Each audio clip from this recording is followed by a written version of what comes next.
Good evening everyone and welcome along to League of Europe. We are here tonight and back off the break week. It is of course Season 7, Division 1, Round 13 of the Championship. It might be unlucky for some, but we are here at the Shanghai International Circuit of course for the Chinese Grand Prix. My name is James Hay, going to be taking you to the stream as always on a Saturday night. And joining me in the comment box of course it is the 4-time League of Europe F1 champion. It is of course NSX Montana. And Montana, we've been away for 2 weeks. How on earth have you been? Yeah, I'm doing great, thank you very much. I have some NSX lads over here, so it was a turbulent time, let's say that.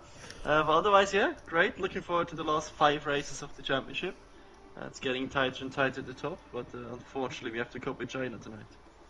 We have to cope with China tonight, but obviously China is still one of the tracks where obviously the championship could take another twist in the tail. Of course, Justas, if you weren't aware last time out, didn't even attend in Russia, and the first 3, of course, in Russia last week, 2 weeks ago, were Campbell, of course, who took the win and closed the gap to 13 points in the championship, and I'll run through that in a second. Second, finishing was Jeroen, really good race from his perspective as well, and in third was Yildirim, so Yildirim there finished in third. What did that do to the championship standings? Well, Justas leading the way on 160 points, Campbell in second on 147, Nathan in third on 113, Connor in fourth on 97, and then it is Yildirim in 5th on 84, Verstappen in 6th on 78, Pease in 7th on 74, Jeroen in 8th, jumping ahead now with Jensen in 8th on 69, Jensen now in 9th on 64, and Izza in 10th on 54 points. Neil, Rocco, Dylan, Ruta Pack in the top 15, and then it's Kumbly, Killer Blue, Marine, Rudy and Ruti running the top 20, and then Fleddy and Nuth have so far scored points this season as well. And obviously Montana, coming off 2 weeks ago, Justas didn't attend. Campbell closed the gap up to 13 points. Are we going to see more of the same tonight? Is this a track where Campbell can try and strike back at the leader? Usually I would say it's a track for Nathan and other path guys, but Justas looked quick in practice. I don't know if Campbell really had time to practice or he's having a headache after Gran Turismo this week as well. But I think he needs to score this time to stay in the championship. Not necessarily outscore Justas, but at least doesn't lose so many points. Yeah, otherwise it's going to be a bit too much to catch up to. But he has the chance, and I think we'll see some alternate strategies from those 2 guys maybe tonight. So everything can happen, I guess. Yeah, definitely. So Jensen's just came into the comment section and said, "Evening, James Montana. I would have made the race, but it was too late to make a change." And I believe he's been at a wedding, if I'm not mistaken. Hopefully Jensen is enjoying the marriage that he has consumed after tonight. But we better get going in China. He was at somebody else's wedding. Don't worry about that. He's too young to get married. But, of course, Yav saying in the comment section as well, tonight is Neil's night, possibly as well. We'll have to wait and see, of course. Constructor standings before we get in, of course, into qualifying. I just need to get them up on my end. My iPad is not working for the sake of me. Mercedes leading the way on 225 points. Alpine in second on 187. Ferrari in third on 185. Red Bull in fourth on 164. AlphaTauri in fifth on 161. Then a big gap down to Alfa Romeo in sixth on 95. McLaren in seventh on 91. Haas in eighth on 70. Aston Martin on 49 and Williams in 10th on 27 points.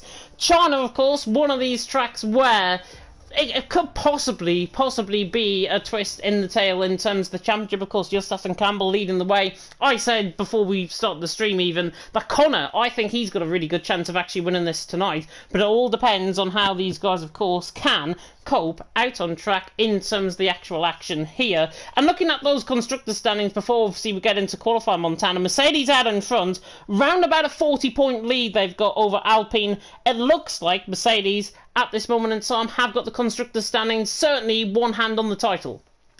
Yeah, and with the consistency they had with scoring points in pretty much almost all races, they should be fine with that. Takes Alpine to have some standout performances, but you never know. I think Yildirim might actually be rapid around here. He's on par, he's really good on this track, and we have to see if Peace can also deliver for them as well, but they definitely need some 1-3s, 1-2s, otherwise it's a championship over in the constructors. Yeah, definitely. So Yildirim, as I say, probably one of the drivers to watch out for here tonight. Nathan, of course, he likes China. Let's just face it that way. He's got a love affair, I think, for China as well as Portimao. This could be his track where he now closes in on the front two. Perhaps the front two might necessarily have a bad race, and then Nathan is in the championship fight with still 4 rounds to go after tonight as well. Nolan, I think that is in the comment section as well, saying he's heard it's around 75% into the race. I'm not believing that for 1 second, because he was the weatherman in FRL on Tuesday, and he was there and got it completely and utterly wrong, and had me duped completely through the rest of the stream. So Nolan, I'm not listening to you. I'm going to listen to the Jeffs in the Discord, I think, with that one. It's Verstappen are the first men out on track.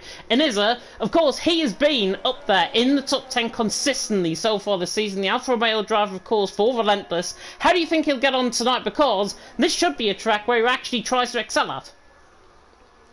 Yeah, also an interesting driver, obviously. But not too sure if he's too good in China. But we'll see. Should have better connection to China than to Britain or Netherlands, where the lobby host actually is. But we'll see. To be honest, it's a really open game tonight. And just saying to Nolan about the weather, yeah, that confused me a lot in as well, where he saw the rain. Absolutely no signs of that, so wouldn't trust him a single bit, and probably have a dry race. Jav said it's going to be a full race in the wet. That's more, I think, we can believe on, to be honest. So if that is the case, Jav normally quite good in terms of his weather forecast. The full race is going to be in the wet. So I would assume it's going to be full wet and then to intermediate compound of tyres towards the end of the race, perhaps. But Izza, first man out on track, the Relentless man, is about to start up, coming through turn 14 and 15, and then into the left-hander, of course, at turn 16. Don't worry about any yellow flags you might see necessarily. Drivers are preparing up for an outlap at this stage. But Izza, around the final corner, on the run towards the line, and we'll see what this lap time is going to be, as he will reach in excess of 195 mph on the run down and towards turn 1, breaks just after 50 metre board, gets the car rotated in. As I say, yellow flags in the middle, in the final sector. Ignore that, because drivers are just preparing up for that lap. Coming through turn 2 with Izza, then through the left hand of turn number 3. And you've got to really fight the car on the exit of this corner. A little bit of squirrel coming out there from the back end. Izza managed to cope with that really well. Now, to the end of the first sector, to 23.9 through the first sector. So not a bad first sector at all from Izza. Wouter getting out the way to the right hand side. Could have given him a little bit of cheeky slipstream, possibly down the straight, if he came out a little bit earlier out on track.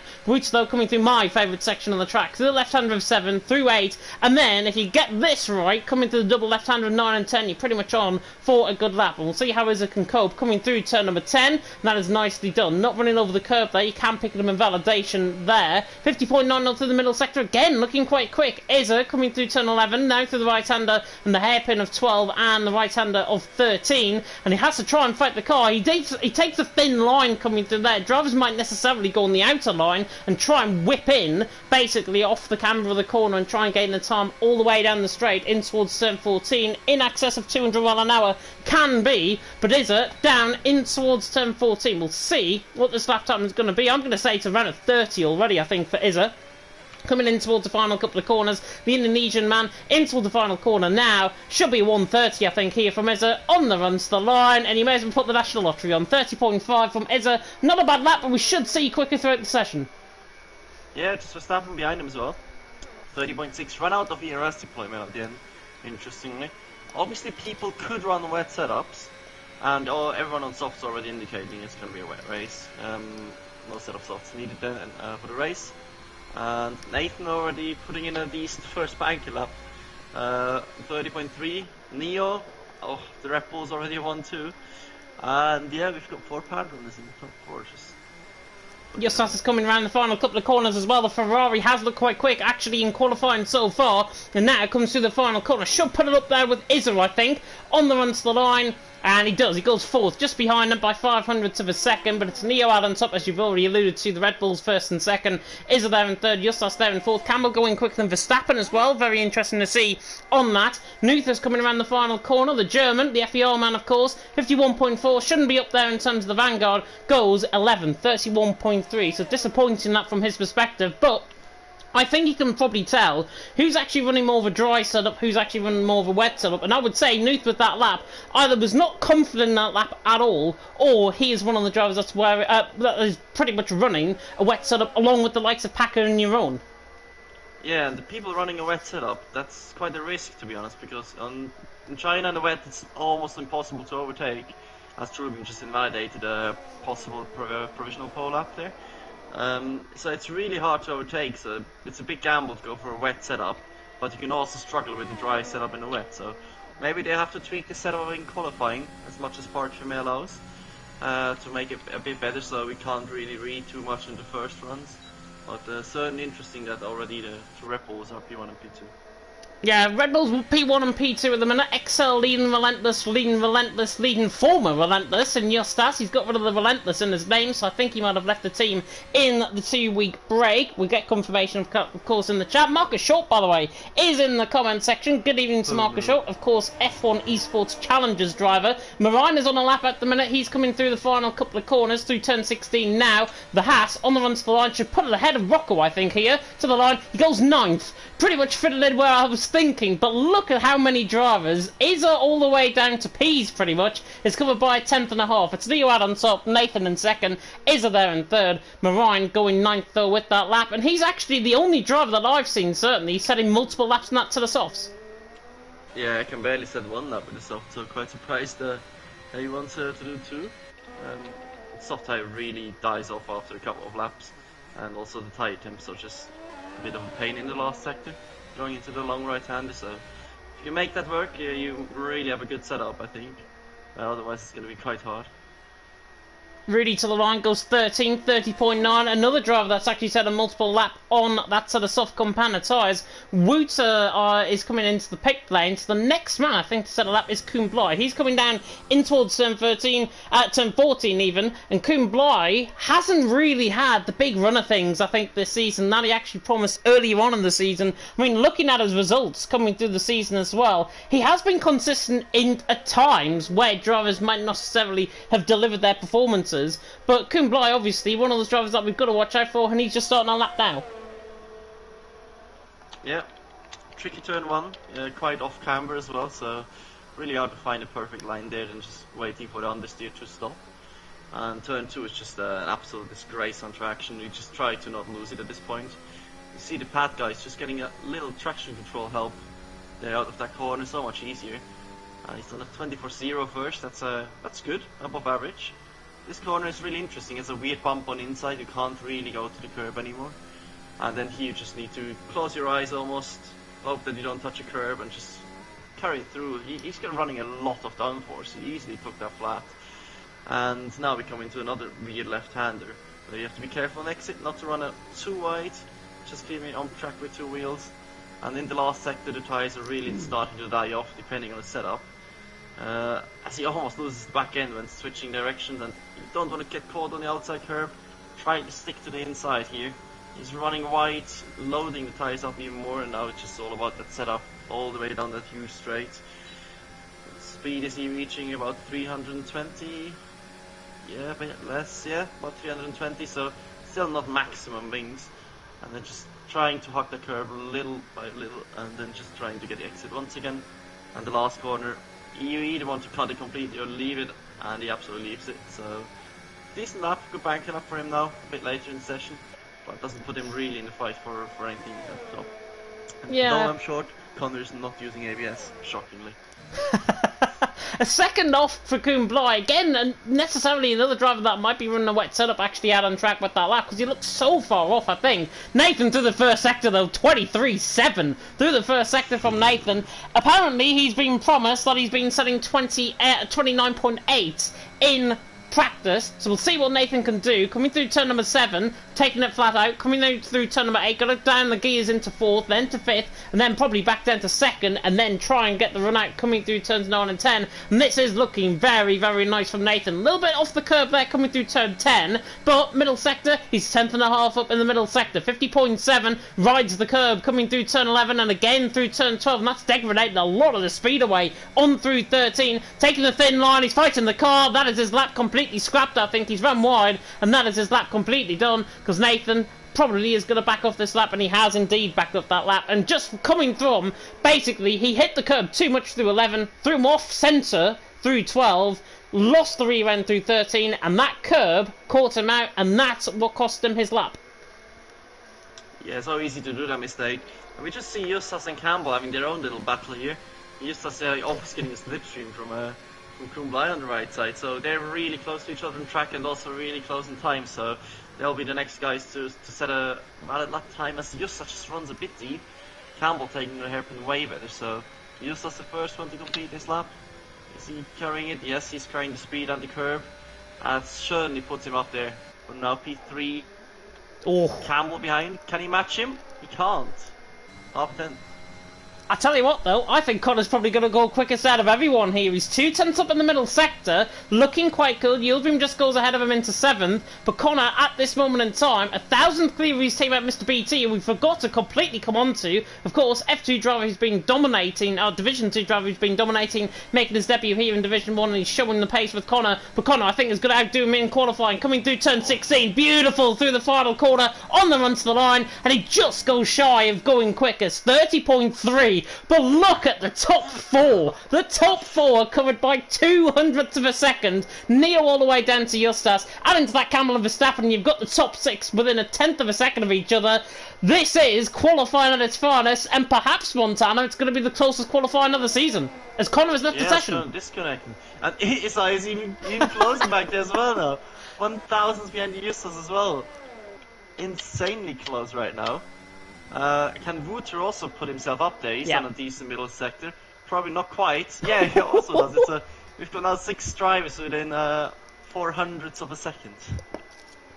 Absolute mad. Even at this part in qualifying, I don't think we've even seen I don't think we've even seen 3 drivers within 400ths of a second of each other this season, let alone 600ths of a second, and currently Wouter only 400ths of a second in 6th position, Neo out on top, Nathan in 2nd, Connor there in 3rd, Justas in 4th, Izza in 5th, Wouter in 6th. The Alfa Romeos are showing quite strong at the minute, just trying to see if there's anybody actually on a lap. Yildirim is coming back into the pit lane, Mr. BT's off a lap, Marina's off a lap, Rocco's off a lap, Rudy is on one, he's 200ths down in the first sector. I think he'll probably improve though in this final sector because he was a little bit slow coming through the final sector, and he's got, I think, that is an Alpina P's just out of the way. 7,000's up in the middle sector from Rudy. Should go. Oh, it's actually just completely butchered. Turn 11, coming through turn 12. I would really, really be surprised if he doesn't come into the pit lane and just aborts this lap. He's down there in 18. But the top 19, Montana, are covered by 6 tenths of a second. That's literally the closest qualifying I think I've seen around China. Yeah, China's usually the track that splits it up. Obviously also with a different tyre sets. Now everyone is just going on soft because it's a wet race, so... Yeah, we shouldn't expect the quickest quality times that we've ever seen in China, just because of setup choices. But certainly it's interesting, and Nathan is going out early. He's going out early, maybe going for 2 runs.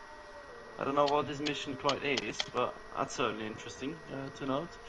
And I hope Connor can rejoin, because he's also put a decent lap up there.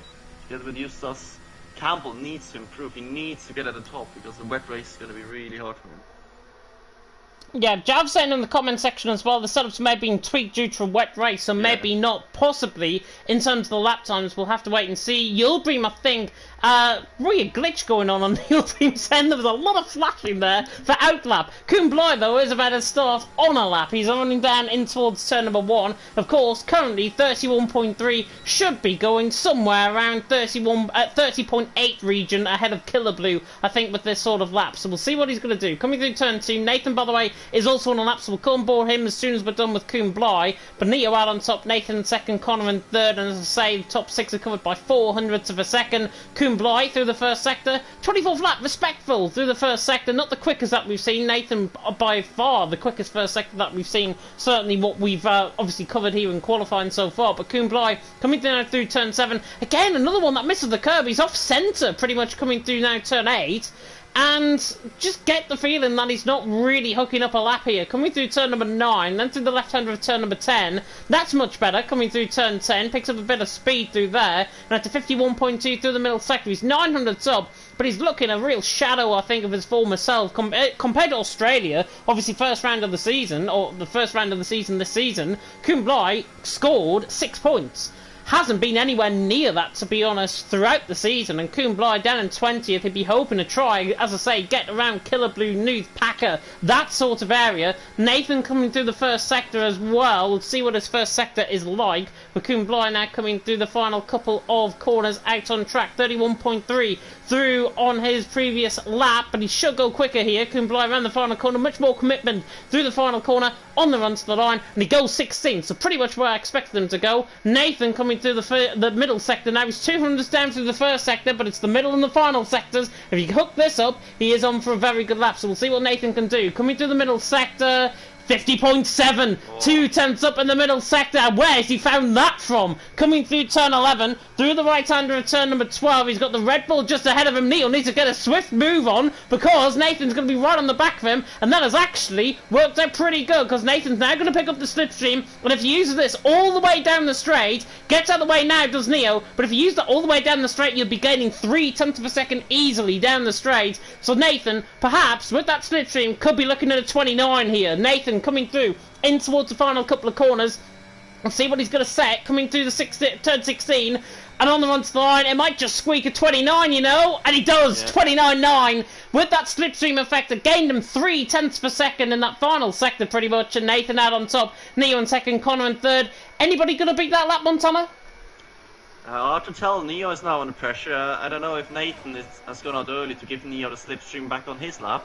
He needs to move on though. I don't know if Neo almost impeded Nathan actually. If Nathan had to lift there, but really well orchestrated by them. So good job from the Red Bull guys, and obviously they're not satisfied with just being P1, P2 in the banker laps. They want to be at the top at the end of the session as well. Yeah, definitely so. Neo coming through the end of the first sector. Not sure what his first sector split was like. Campbell was up there in the first sector we saw there as well. But Neo has to try and put it all on the line here. Nathan is ahead of him. He's the next car ahead of him out on track. And if he gets a better slipstream, actually, Neo, compared to what Nathan was obviously given by Neo, the German might get out on top here. We'll see what his middle sector is like. Is he hooking up this lap?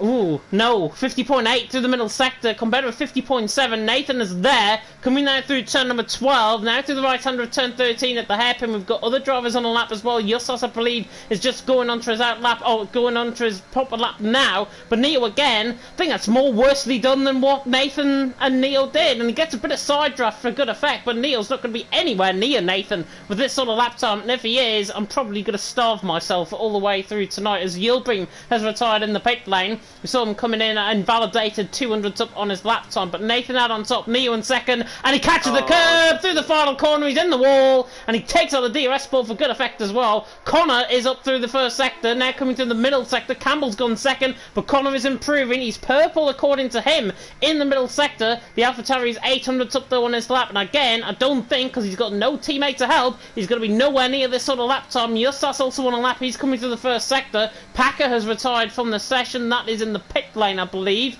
But Nathan out on top, Campbell second, Verstappen in third. I don't think anybody is going to be troubling the front runner at this moment in time. What? Yeah, Rocco third. Verstappen up there, yeah. Justas is under pressure. Yeah, Justas and Connor now under big pressure. Connor the first one to cross the line. He's absolutely sending it into the last corner, not Giovinazziing it like Neo did. But is that enough to put him P2? It is. But Justas, he needs to live it in the last sector now. He's only 100s up. Getting a slight toe, but I don't think that's really worth much for him. Maybe half a tenth, not even. So, he goes deep again. And Neo gets a 5-place grid drop. What? What? His AI blocked. Oh, because of the damage, his AI blocked someone else. What? And Justas invalidated coming through the final corner as well, and he didn't even improve on that lap time nonetheless. Nuth is out there, but he's invalid. That's the end of qualifying. And Neo picking up a 5-place grid penalty. That illegal blocking, surely. Oh, he's blocked the Mercedes. It's Verstappen he has blocked out on track. That's absolutely ridiculous. That's probably one of the worst penalties I think I've ever seen given on this game. And he's picked up another 5-place grid penalty. It's a glitch. We might, I would say, to counteract this, maybe a restart. I think would be the best thing, because Verstappen's obviously the lobby host here. He's the one that's been getting blocked by Neo. Neo there in 8th is going to be starting 18th now. It's completely unfair to him. I personally think get rid of the lobby glitches if there is any, and obviously give Neo his position where he should be starting in 8th position, 30.3. And honestly, that if Cole Masters is watching this, What an absolute joke. Yeah, I think that's because Neo crashed in the last corner, and then it's like oh, he was so slow because he didn't have a front wing. So we have to see if there's any kind of restart, because that's just stupid from the game. Absolute stupidity. Like how can this even happen? Yeah, Neo saying he has to restart. The AI was picking up grid penalties. We saw that on the stream. That's confirmed by our end as well. Nathan out on top, Connor in second, Izza in third, Campbell in fourth, Wooter there in fifth, and it's Rocco in sixth, Verstappen in seventh. Neo should be eighth if we're having a restart. He's starting P18 though if we don't. P's in ninth, Mr. BT in 10th. Good debut actually from him. Only 5 thousandths off P's. We are going to have a restart though, as just been confirmed. So the grid order that we'll see, Justas, Yieldbeam, Killer Blue, Marine, Nuth, Fleddy, Kumbly, Packer, Yaron and Rudy is the top 20. And I've just noticed actually Yaron and Rudy set the same lap time right down the bottom end of the field. But we are going to have a restart, and to be honest, that is only the fairest option we can have. We have to feel sorry for Neo, and look at the rain. Light rain out on track, so it seems as if when we get, obviously, the new lobby restarted, it's going to be starting on intermediate compounded tyres. Yeah, it looks like Inters should be. We obviously don't know if the rain would have been a bit different now, because it's going to be artificial and not just random, so have to keep that in mind. But obviously now people running a dry setup will be thinking I have a job little Chantro quickly and get myself a wet setup. So that's a twist we didn't expect, but obviously the fairest thing to do. But yeah, it's just a shame that this still happens after that many years of F1 games.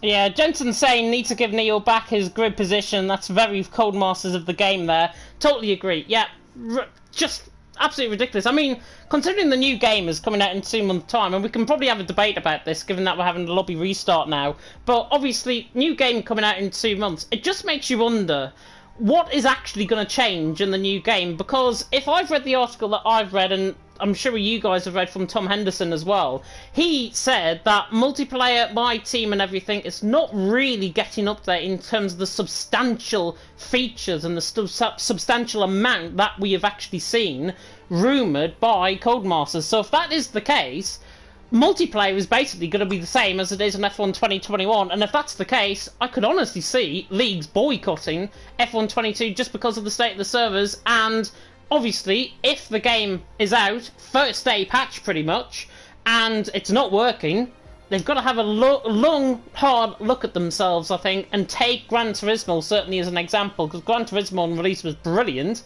offline and online, but obviously, new game coming out in 2 months, and these lobby glitches need fixing, I'm afraid, because if not, people are not going to buy the game. Simple.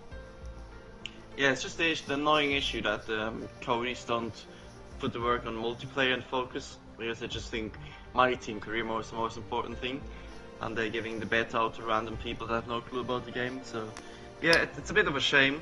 So we hope that it changes. I don't know, could change. You never know with Codys. I just hope they keep the handling more realistic side, not like we have now with a huge undertier. And they fix the multiplayer in general with the lags, and they keep ABS strong and all that stuff. But yeah, it's just a shame how this after those many years still doesn't work. The league mode is literally unusable. So yeah, a shame that the focus is on other parts. Yeah, it is a shame that the things are on other parts, of course. I mean, Supercars is being added into F1 22 as well, and for the God's sake of me, I cannot understand why they're adding Supercars into the game in a specialist hub when it's an F1 game. I mean, is there any F1 Supercars out there? They're probably hypercars and replicas and whatever else. Why not put classic cars in? Why not put classic tracks in and then use that as your hub? It feels like they're just trying to, I'll be honest, money grab. It's basically make up a storyline or a headline that takes everybody's attention right from the get-go. But Supercars in an F1 game, I mean, come on, it's not Project Cars 4, which is obviously rumoured for the end of this year, but it is not Project Cars, it's Formula 1. Formula 1 should be at the heart of the game. We've got F1 Manager coming out as well, F2 and F3 content. That could easily be added into the game, and it just creates this whole debate, I think. Obviously, what we want to see is league races, obviously in the community, and obviously taking into effect the multiplayer side of things, that has to be at the forefront of the game because 90% of people play online on the game. They do career mode, they do My Team, that's fair enough, but that can be played offline. Multiplayer should be the main focus going forward, and obviously it all spawns around that if there's going to be glitches at the start of the game, how long will it take to fix, and obviously how long will it take for the new patches to get out. But obviously it's too early to say, but what we can say though for definitive answers is Jensen says it's Interzal race, and I've seen the weather graphic saying it is going to be Interzal race and light rain throughout. Okay, interesting. So that leaves the options open when they pit and what they do. I think it must be a one-stop. I think a zero-stop is impossible. But yeah, that will leave them a huge pit window. And yeah, I think the range stays the same. It's going to be quite predictable of what's going to happen with the weather on that side. So unusual race, but we take it. And it's China, so it rains all the time here. So fair enough. Killer Blue has also said, by the way, people who left the lobby straight away didn't get a wet practice in with the clown emojis in the Discord. It's quite funny that, but I was one of the ones that left it early and I didn't get a wet practice in because I don't need to get a wet practice in. I just left it purely because there's going to be a new invite. We are rating, I believe, on Neuron and Connor. Connor, I believe, is still down in terms of his internet. He is typing in the Discord, so I'll try and bring you up to date about his situation. He is going to be starting, obviously, towards the front end of the field, but pretty much everyone is in at this moment in time. Verstappen obviously needs to set in. I think Connor has just joined the session, which is good, so that means now the custom grid can be set and we're still a couple of minutes out. But let's just talk us through that qualifying, of course, Montana. Obviously, majority of the field, we had a comment in the comment section there from Ben Riedel, half a tenth between P4 and P11, that is Division 1, baby. And I totally agree with that, because the qualifying that we saw there, it might have been a bit mixed, with obviously Nathan being completely ahead of everyone else, only because of the slipstream. Everyone else, though, pretty much tied within each other, and this should be quite a good race. Yeah, obviously the wet is going to be a whole different story, but it's just great to see that Aloy is still as close in the midfield and up top, so it's literally just about who can manage to put a lap in under pressure. So yeah, it'll be interesting. I think Connor just got some cheeky wet practice in maybe, but it's just rumours. So yeah, it'll be interesting to see who can find the pace in the wet, who can you live with the tyres not overheating. So looking forward to this one, if the quali is anything to go by. Yeah, if qualifying is anything to go by, obviously, we should see the majority of drivers face-to-face, side-by-side with each other. Hopefully a lot of overtakes, even in the wet conditions. Should be a very, very good race to watch, obviously, around here in China. Mr. Daniel Field has just decided to tune in to the stream as well. Good evening, PSGL royalty. Hope you're doing well. Dan, of course, commentating alongside George Morgan on Wednesday night for PSGL PC in Singapore, and of course as my former co-commentator partner here in League of Europe Division 1 as well. And it is good to see Mr. Daniel Field obviously here tonight, and hopefully he is doing well and hopefully he is tuning in at the best point, because we have had a lobby restart. Neo is going to be starting in P8 because of that 5-place illegal blocking glitch, whatever we like to call it. But it looks like now, Montana, the drivers are getting ready. 28 laps around here in China. This could be showdown, potentially. Obviously, Nathan out on top, but it could be a potential showdown between Campbell and Justas, because they are quite close to each other, actually, on the grid. Are they? I think they are. I thought Justas bottled the last one, and therefore is like outside the top 10, but we have to see. I forgot the qualifier, that's why I thought I'd say that. So yeah, I think it's just going to be crucial for Campbell to stay where he is, and Justas has to make his way up. But as I already mentioned, in the wet here to overtake is really, really difficult and annoying. So people might go for a bit lower wing setup, at least I would, because that's probably the only way you can make a move on the straight. But yeah, we might be in for a long race. Not too many overtakes expected, but expect different strategies and undercuts everywhere, so at least we have something to look forward to. Yeah, definitely. So obviously, with it being an intermediate compound tyre race, the drivers necessarily don't have to pit in. It's a wet race, so they don't have to really pit in. But the tyre temperatures and the tyre degradation around the circuit is so high. On a set of dries, on a set of softs, it would be around 7-8%, I think. On a set of mediums, it's slightly less. It's about 5-6%. But even on the inters, you're going to be wearing away, as we have got the same conditions as we had, of course, at the end of qualifying there, into the formation lap. But obviously, that brings about very high tyre wear, and it all really comes down to who can manage their tyres the best, really, and that will probably favour the likes of Nathan, Neo, Campbell, who are very good normally on their tyres. Yeah, surely. Also, Connor is usually really, really good on tyres, so we have to see if anyone tries this zero stop, but I think that's just not possible with wear, so I think it's going to be one stops all around. But it will be interesting to see if people try to go longer, hoping for a not unlikely safety car in these conditions, and then just use that as an advantage. But it's really open field. It's really interesting in terms of strategy, so we should see some different takes on this. Yeah, Verstappen, by the way, apologising from Cody's HQers, which, yeah, headquarters, obviously, that means. But, obviously, couldn't do anything about the glitch. Had to have a restart. It would have been really unfair on Neo, I think, if we didn't have a restart, and he would have been complaining probably all night. Jav saying in the comment section as well, Izza in the wet around Russia was something else. It could happen again. He has qualified up there, obviously in third position, behind Connor. He was the one to watch out for, obviously, in Russia 2 weeks ago. And again, he is up there in terms of qualifying and in terms of his actual position out on track. How do you think he will get on? Because obviously Connor normally good, quite good in the inters. Campbell normally quite good in the inters as well. As soon as I say that, Connor's completely off track through turn 2. Izza, though, was up there in Russia. Will he be up there once again at the end of tonight in China? I don't know. Russia obviously was quite quick. Also, Jeroen was quite quick. Jeroen only done in P19. But we have to see if Izza can also make use of his joystick shenanigans with accelerating and braking. Maybe not as easy as with the triggers, but I know people that do that as well. So yeah, he should have a good shot at it. Has to be careful to not lag into anyone as usual. After that, he can be up for a podium for sure. Yeah, definitely. So, in terms of PSGL, by the way, Izza obviously was racing in PSGL F3, which I was commentating on. He actually got sort of kicked out of PSGL F3, and that's because of multiple lag warnings that he picked up. 2 lag warnings happened. Now, I've seen him in League of Europe this season, and I saw him in PSGL, and I don't think he lagged that much, to be honest. Obviously, driver's eye view is completely different to what we see as a spectator. Izza, though, normally quite good in terms of his connection, even though he's whoa, my goodness me, Connor! Where is he going? Connor!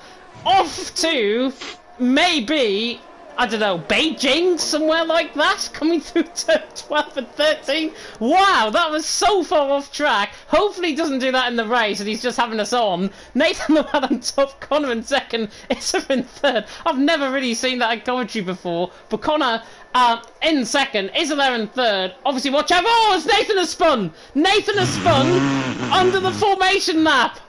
And that is Montana-esque through Bahrain, maybe, even though Bahrain was in the dry. Nathan has spun on the formation lap. Hopefully he can get back going again. This is the funniest formation lap in the history of LOE, everyone. What is going on? Is there no grip in this session? Connor almost understeer into Mongolia in the hairpin as well. And then Nathan just does a Montana. I might have spun there as well. I'll be on the safety cars in that corner a couple of times, but...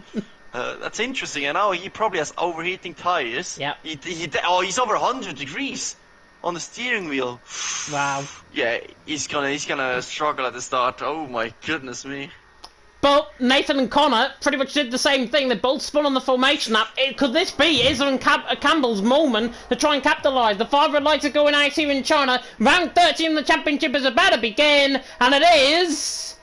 Eventually, lights down, away we go. Nathan has reacted slow to the start. Connor's got the better start, I think, on the inside line. He already overtakes Nathan and towards turn number 1, so Connor will have the lead. Izza fighting hard with Campbell, and actually Wooters going to go around the outside of both of them, coming through turn number 1. The side-by-side in the background as well. Neo and Rocco are going side-by-side, but it's 3 wide, coming through turn number 2, and Wooters is forced out wide slightly, and Izza and Campbell are still fighting side-by-side, but it's Connor that leads the way. Nathan in second, Izza in third. The front 2 pulled away nearly a second already. Izza there in third, Campbell in fourth. I think everyone is clean through in the background, Pease is fighting side by side with Verstappen. Marine, I think, has gone for a little moment halfway down the field, and there's a dive bomb from Neo down the inside line. He spun. Neo has spun, got it too far late on the brakes. He has to cut across the track. Mr. BT, I think, got caught up in that as well. But Neo down in 16, possibly down in 17, even down in 18. There's a bit of front wing damage, I think, for Packer as well. Kublai is having a bit of a moment with Marine, but Connor leads the way. Nathan in second. The front two were ahead by a second nearly, and Izza 7 tenths behind, but a really good start by Connor, and he took advantage of Nathan's overheating tyres, and that is why Connor's in the lead of the race. Yeah, maximised that start. Campbell was a bit sketchy on the inside, so you must be relieved that he's still alive and going in P4. We saw Neo, dropping down, so we restarted for that, but we take it anyways. No one's really making the big gaps yet in the field, so everyone's still quite close to each other. But at the same time, not really many positions gained, if I'm not mistaken. Let's have a look. Eustace quite ambitious around the outside of turn 2, I think. Oh! Was really good as well. As Connor is struggling. Yeah, Connor's struggling out in front. Yildirim was trying to go side by side around the outside of Mr. BT, coming through turn 14. Didn't get the move done there, but everyone having to try and go side by side. Speaking of side by side, Jeroen gets through Dunham Fleddy. Had a mistake coming out of turn 15, and now Jeroen and Fleddy are going to fight side by side. Nathan and Connor for side by side for the lead of the race as well, and I think Nathan tried to go for the gap there. There was a yellow flag, and then it's Rudy into the pit lane, but Jeroen on the outside line. Where's Fleddy gone? There he is. He's on the back, and Packer's down the inside line. And Jeroen is through into 14th. Packer through into 15th. Fleddy is struggling very early on. Indeed, the IFR man there in 16th. Rudy into the pit lane. Connor holds the lead. Nathan on the back of him, though. And Connor looks like he's struggling on those tyres because Nathan's right on the back of him. And he's literally right underneath that rear wing through the first 2 laps so far. Yeah, and he pushed Connor twice in the back. So, a risky game with his front wing as well, Nathan. I don't know if there's some desync between them as well, but he absolutely rammed Connor, so have to be careful about that. We saw Packer struggling. Is he already overheating his rears? Because he was sideways, almost backwards out of turn 2. So he's falling back down again now. Oh, Nathan! A bit of progress. Nathan's had a serious error, I think, coming out of turns 9 and 10. He's now lost over a second, pretty much, to Connor in terms of the gap. Nathan beginning to overheat in terms of the tyres. Maybe everyone's just overheating necessarily in terms of the tyres. Is it there in third? 3 tenths behind at the minute. He's looking, though, to try and get the move down on the back of the Red Bull. Of course, no DRS in these wet conditions, and if it's going to be the same conditions for the rest of the race, there'll be no DRS, of course, throughout the race. So it really comes down to who has got the quicker car in a straight line, and that is literally old-fashioned school Formula 1 action. Verstappen on the back, Izza on the back of Nathan as well. Yeah, Nathan made a mistake again in the hairpin. I don't know what's going on with him, but now he's overshot the last corner, so he will be vulnerable into turn 1. Nathan now struggling. Has he pushed too hard too early with his overheating tyres from the start already, or is he actually having damage? That'll be interesting to see and know, but he's safe for now. But he's now 1.5 back from Connor. There are no moves into turn 1 right now in the field. Jeroen trying to go around the outside of Nuth, but that's an ambitious one in these conditions. It is indeed. Nathan losing 1.5 seconds now to Connor. Connor's the one that's pulled away. Nathan in second, Izza in third. I was trying to have a look there on board to see what his tyres are like. He's around about 70%, I think, in terms of the tyres at the minute. I can certainly see he makes another mistake coming out of turn number 6. And Nathan is really struggling, not liking these conditions at all. And this brings us back, I think, to Portimao. Of course, Portimao, he was the king of Portimao and he didn't deliver there. And he's normally the king of China and he's not delivering here so far at the minute. He just needs to maybe just cool down, give himself a couple of breaths, and then Nathan, of course, to try and get on the back of Connor. But Connor looks insanely quick early on. He's gaining 5 tenths of a second, even through the middle sector there alone. Purple in the middle sector as well. Nathan again, 2 seconds the gap. Connor is so quick. My prediction before the race, before we even start the stream, of Connor actually winning this race, I think is early on coming true. Yeah, Nathan is literally Bambi on ice. It's insane how he's sliding around each corner here. So either he's got a wrong setup on or he's just not practiced the wet at all, which are 2 mistakes you can make. But yeah, that's costly. He's just losing and losing. Although I think if he doesn't make the mistakes, he has the pace to challenge Connor. But now he's just under pressure from Izza. Just has to hold his tyres down, probably his temper as well, and then he's good to re-attack Connor later on.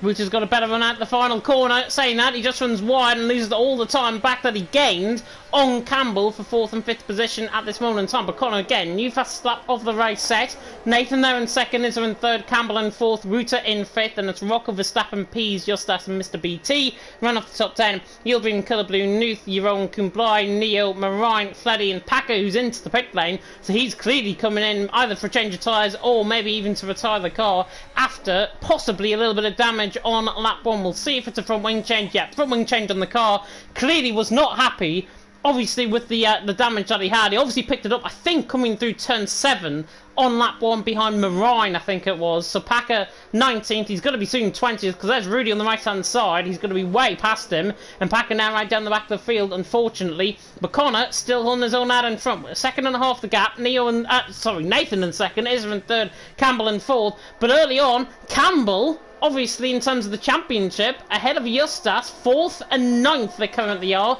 So Campbell would be gaining how many points? Like 6, 7 points, I think. I've got absolutely no clue, but yeah, like 6, 7, 8, even more, no? Yeah, around 6 to 8 points, let's say that. But he's gaining in points, and crucially, he's now just saving his tyres behind his own and Nathan, not attacking too hard, and just being in a safe spot because Wuthru is not able to challenge him really. But you can just see Nathan already gaining like 6/10 on his lap on Connor, so he definitely has the pace, although he's wasted a bit of BRS as well. But is he pushing the tyres just too hard, to pit too early, or is he going to make a mistake again? That's the main question.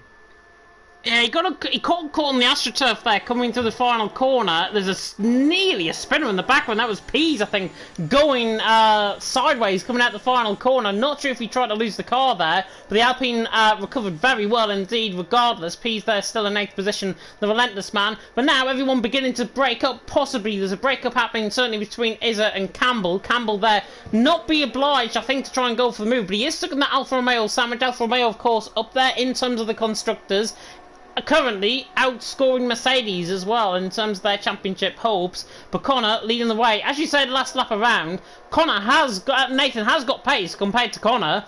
It's clear where he gains the time. It's the middle sector where Nathan gains the time. 1st and 3rd sectors, Connor just seems quicker, and obviously that's because there's more straights in the 1st and 3rd sector, and that is why Connor, I think, is holding the gap stationary at around 1.3 seconds at the minute.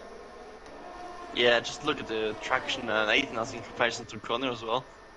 So Nathan cooled the tyres down, and now he's really reeling Connor in. So we'll have to see if he struggles when he gets closer again to Connor. Maybe that was what caused the first issues. But at the moment he's just creeping closer bit by bit. He's still staying there, but Campbell now dropping off a little bit. Half a second lost on this lap, so he has to get a move on, not to drop too much backwards.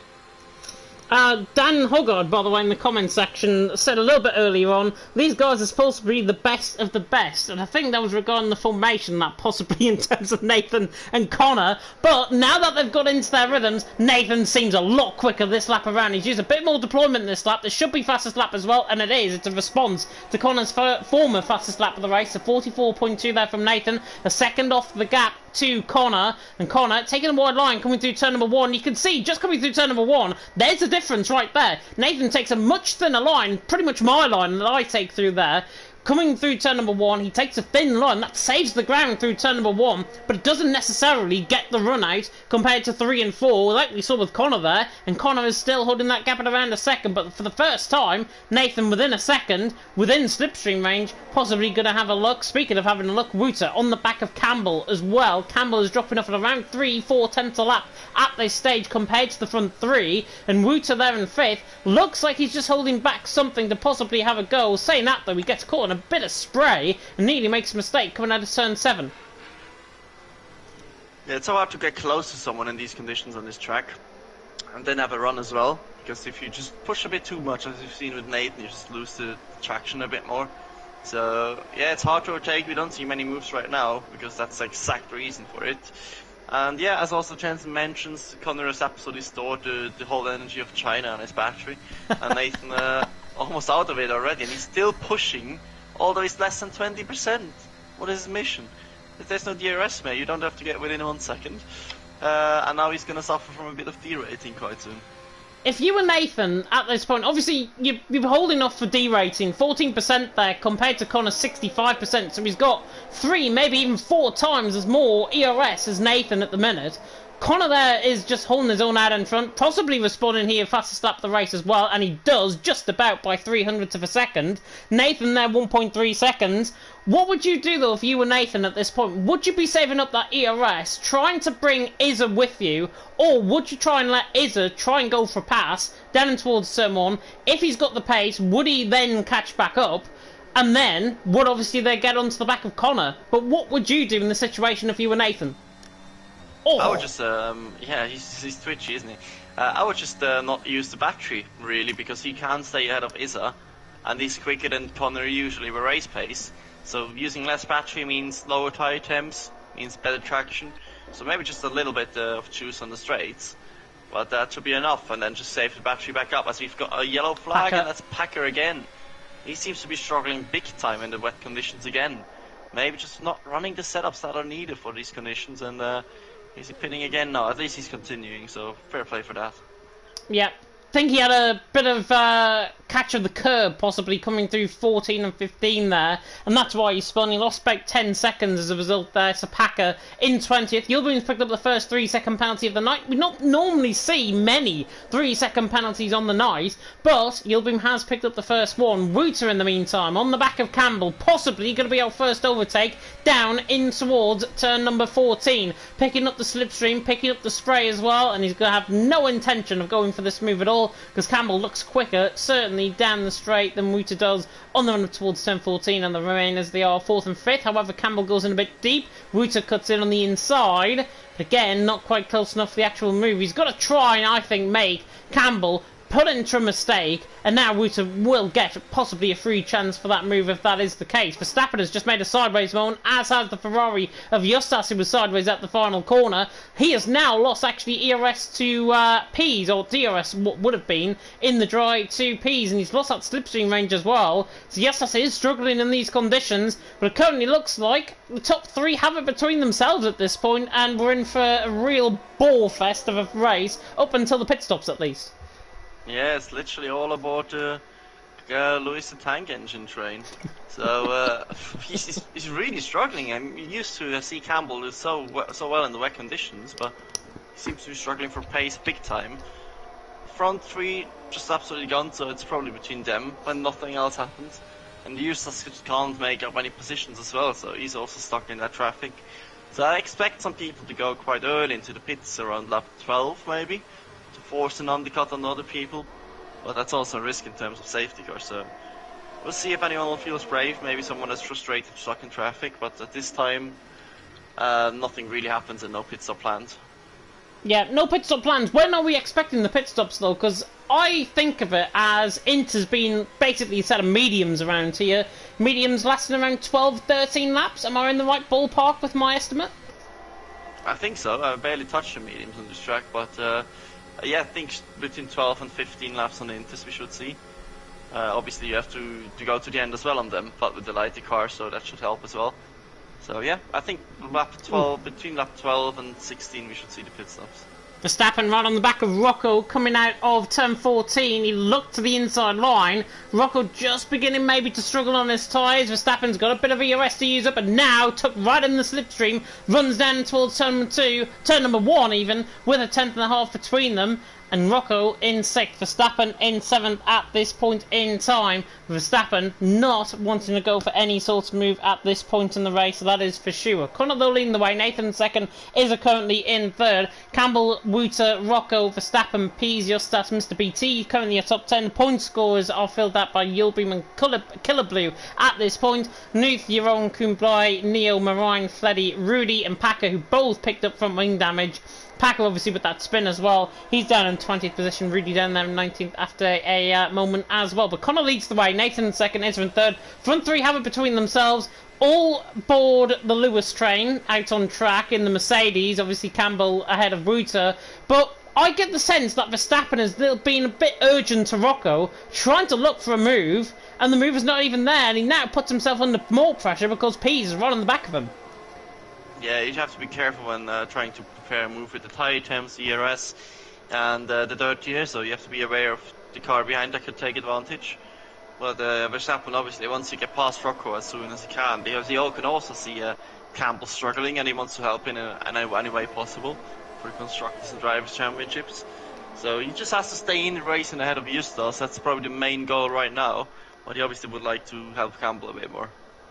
Yeah, definitely. So, I mean, the Mercedes currently 4th and 7th, outscoring Alfa Romeo, outscoring the rest of the constructors around them at this stage as well. But it all really depends on how they can cope with the changeover into, obviously, new, fresh set of Inters. I wouldn't be surprised, though. Further down the train, we see the likes of Justas, Mr. BT, Yulbream, all of those coming into the pit lane. And speaking of which, Yvonne, right on cue, comes into the pit lane. Not sure if he's had a bit of a moment out on track, but certainly he's into the pit lane. There should be for a fresh set of Inters, but I cannot see these tyres going 18 laps because they're going to degrade too much, I think.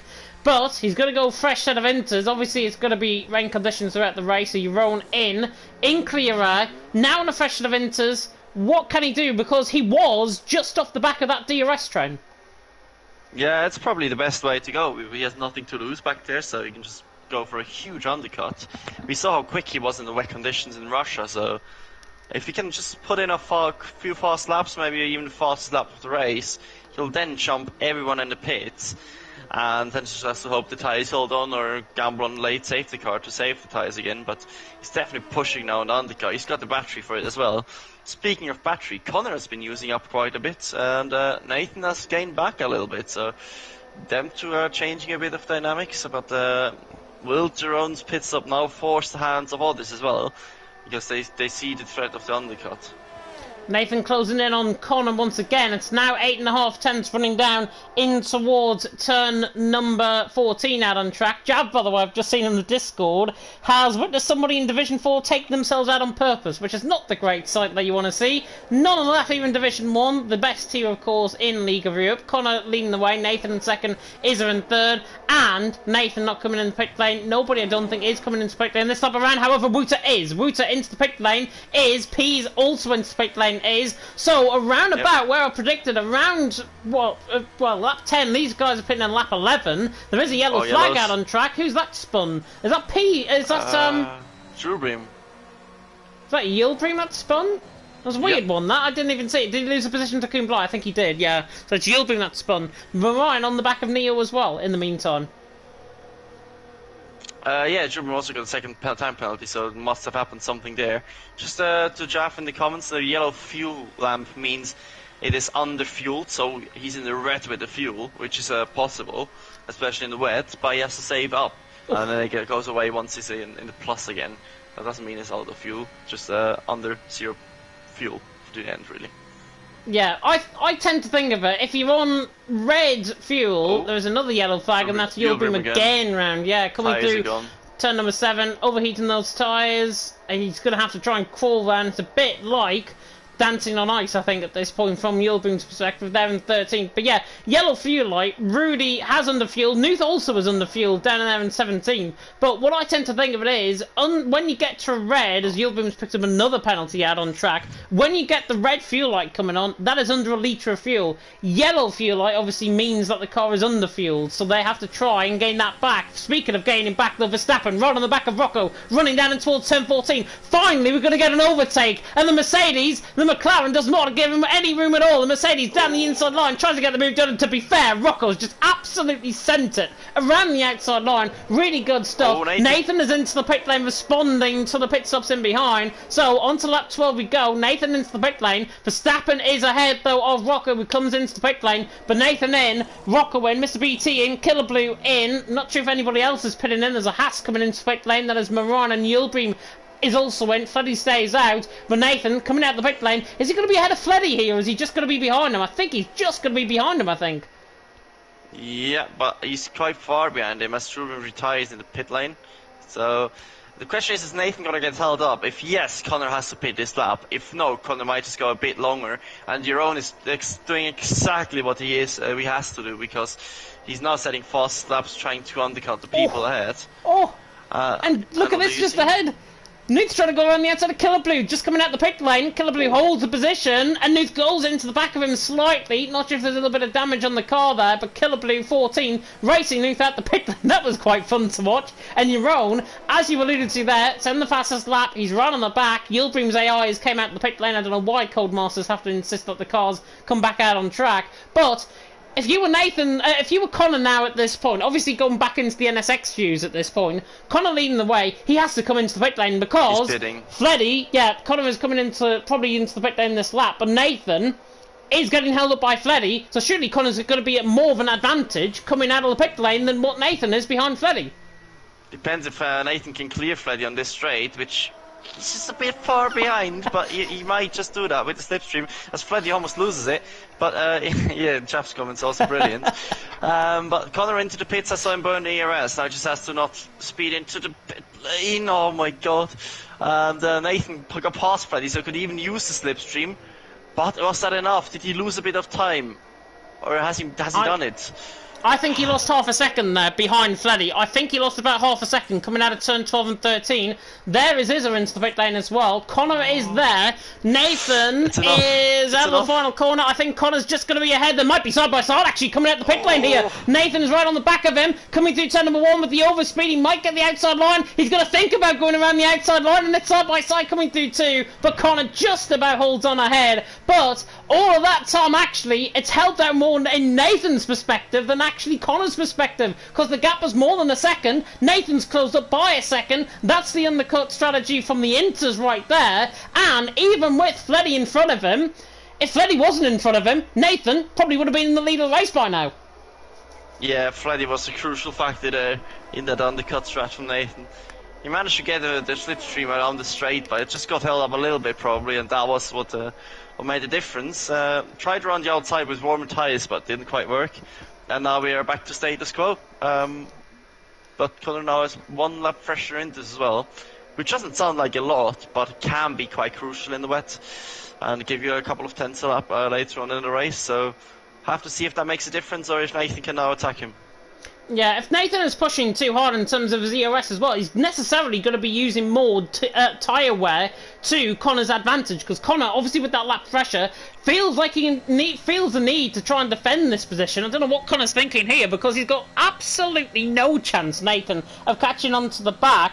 Jensen, by the way, are they committing to the 1-stop, or was that all for reaction? I think they're committing 1-stop, possibly, for this race. Obviously now the cars have got rid of their 100 litres of fuel, pretty much, and we're now at around 50 litres of fuel out on track. That basically means the cars now are much lighter, therefore the tyre wear, the wear on the load is not going to be as high as what it would have been earlier on in the race. But still, with Nathan obviously being on lap warmer tyres, that could come back to bite him, because 5-6% tyre management, I think it is going to be between Connor and Nathan come the end of the race. Jav, by the way, saying, if this is Dancing on Ice, who is Philip Schofield and who is Holly Willoughby? Well, I'm not sure who the lead commentator is, or the lead presenter is on Dancing on Ice, because I don't watch it. So, whoever it is, I guess I'm that person. And then Connor, and then Montana, obviously, is the co-commentator and probably Holly Willoughby at this point. But there we are. I'd love to be Holly Willoughby. Don't mind that.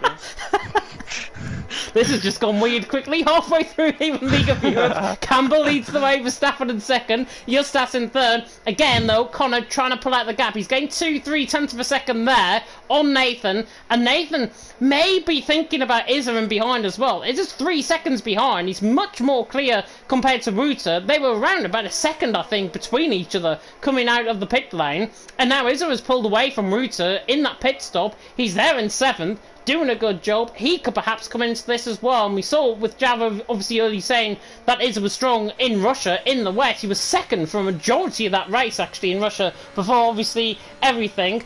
Izza 7th, 2.7 seconds, catching Nathan it seems. I wouldn't rule out Izza possibly for a 3-way or a 3-way battle pretty much for the lead of this race, because Izza looks quick now. I was hoping Izza would go even a bit longer so we can have a bigger tyre advantage, but he obviously also felt the threat from behind. But interesting, Campbell, Verstappen all still staying out, although like longer than halfway into the race. But how is that going to work? They're going to get undercut by so many people, so they either need a safety car or a miracle. to happen for them to make that strategy work, to be honest. Yeah, Izzer's, by the way, set the fastest lap of the race last time around, 43.4. I've got it up on the left-hand side of the screen now for the stream.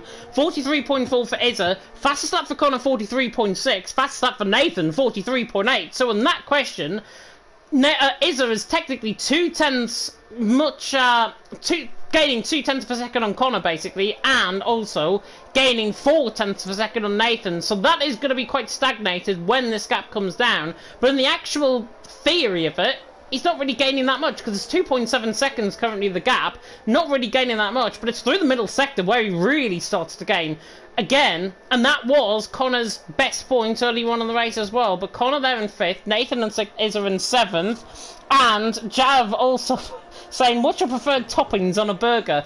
I don't know. I just like a normal plain chicken burger, to be honest. If I'm going to be honest. We have got a battle further down the field, by the way. We'll have to go to that later on. But Neil is fighting right on the back of Rudy, further down the field. 17th and 18th position. Not for the wooden spoon. That looks like it's going Packer's way at this minute. But Neil hassling all over the back of Rudy. Surely there's only going to be one-way street for this sort of move. And Rudy, I thought he was going to let him through there, but he's not. And Rudy stays 17th and Neil in 18th, but not for long, because Neil could get the switchback here. Yeah, should get it done. Oh, tight on the inside, have to be careful there. Rudy went proper deep into that corner, so... Nice. Now it's all about that setup, and I think Rudy has got the straight line speed, hasn't he? Let's see if he can pull it back. He has. Look at the side draft as well. The side draft really coming into effect, and that's the first time I've really seen in commentary the side draft coming into effect. But Neo's so late on the brakes, tries to go all the way around the outside. This will be an insane move if he can pull this off. Coming through 14 and 15. He's on the inside line for 16. Please, hold on tight for this one. I think Rudy's going to be ahead. Neo on the inside line, though. Tries to get the move done. I think he might just be ahead coming out the corner, and he is. Fantastic stuff for now. Rudy's going to come back at him. Nearly force him towards the pit wall. Rudy to the inside line will get the move back done. In towards turn number 1. This is the 17th and 18th. Neo forced out wide slightly by Rudy. Slight tap of wheels. Nothing in that, really. And Rudy in 17th, Neo on 18th. Neo's still on the back of him, though. They can easily reclaim that fight. That's for 17th and 18th, for goodness sake. Rudy and Neo, maybe just for one hour, Neo's off. Neo off into the gravel. That is him now completely done in terms of that battle. That's 3. Why is that a 3-second penalty? I do not know. And Neo's bad luck, I think, is going from bad to worse. He's overhut the tyres, and now that battle, what looked like potentially, possibly one of the best battles of the season that we had there. Rudy and Neo, 17th and 18th, and now that battle's completely done, and now we're back to a ball fest.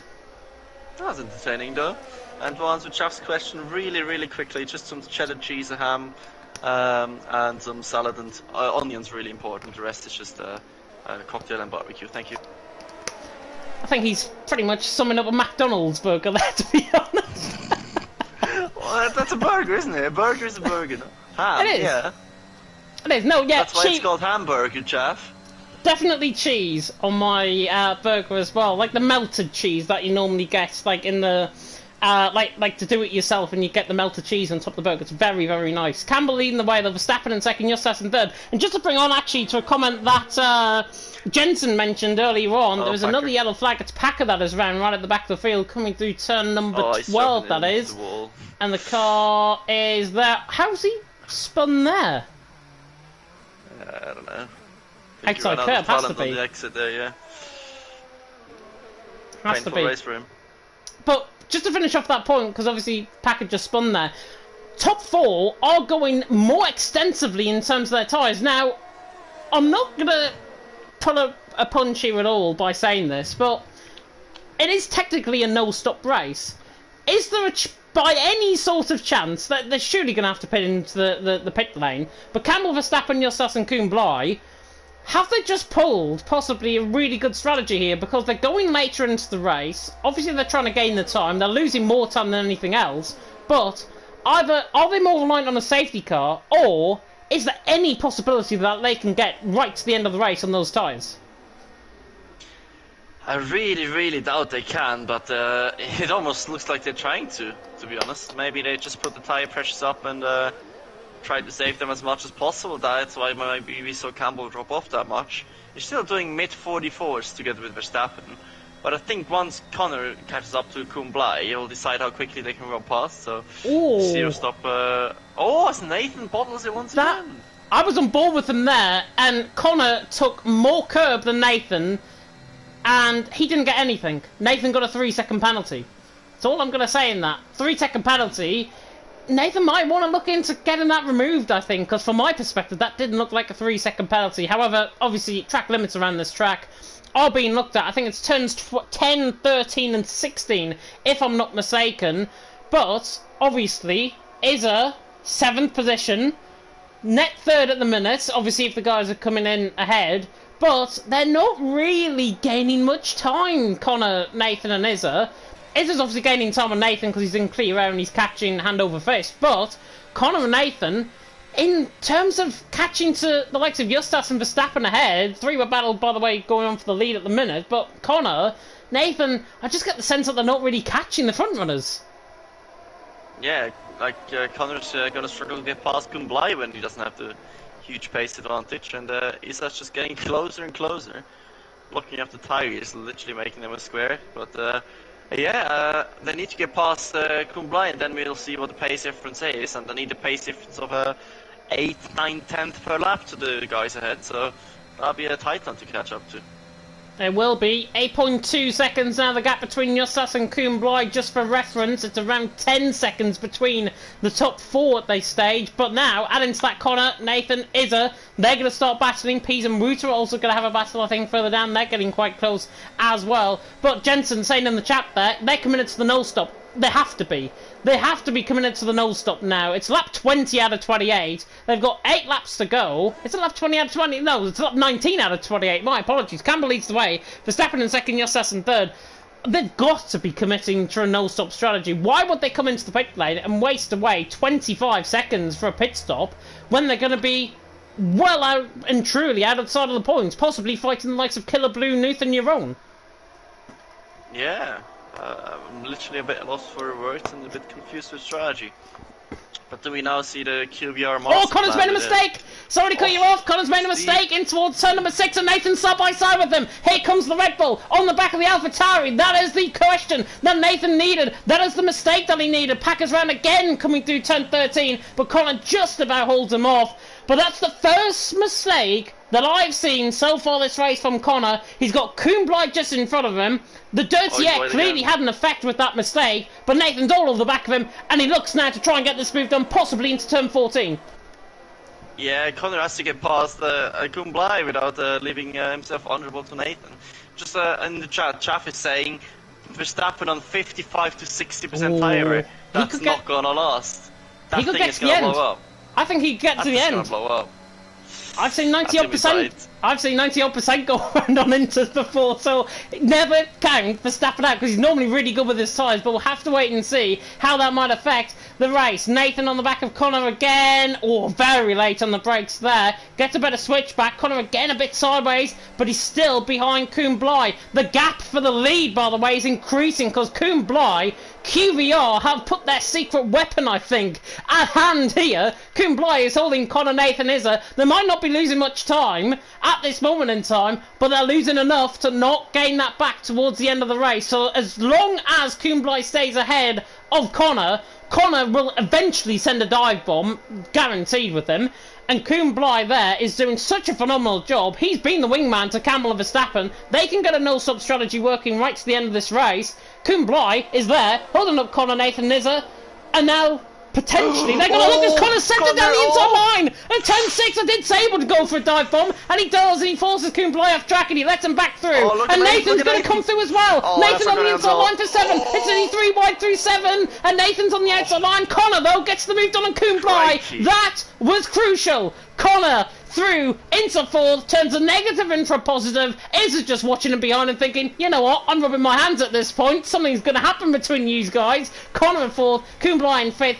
Nathan 6th, Izza in 7th, and now Nathan surely has to go for the move. He doesn't. On the back of Kumblai, gives him a bit of a tap, and Campbell leads the way. Verstappen in 2nd, Justas in 3rd, but look at how much time they lost. They lost a second just through 7 and 8 alone, and Nathan falls to the inside line through 10-13. Surely going to get the move done here. Izza, though, might have a run at them both. He's got a choice of double toe. Which one does he go for, though? Does he go for the car that's speeding away, or does he go for the car that's coming back to him? It's the car that's coming back to him, and now Izza is right on the back of these guys. Nathan Kuhn Bly go side by side and toward 14. Izza down the inside line, should get this move done, you would imagine. Nathan, no, in 5th. Kuhn Bly now in 7th, and Izza's through and into 6th, and eventually they get through. Kuhn Bly has done his work to absolute good effect there, and now it becomes the peloton chasing down the leading pack. Campbell, Verstappen, Justas, 1st, 2nd and 3rd, 9 seconds the gap, 8 laps to do it in. Connor's got to get a second a lap basically to even get on the back of these guys.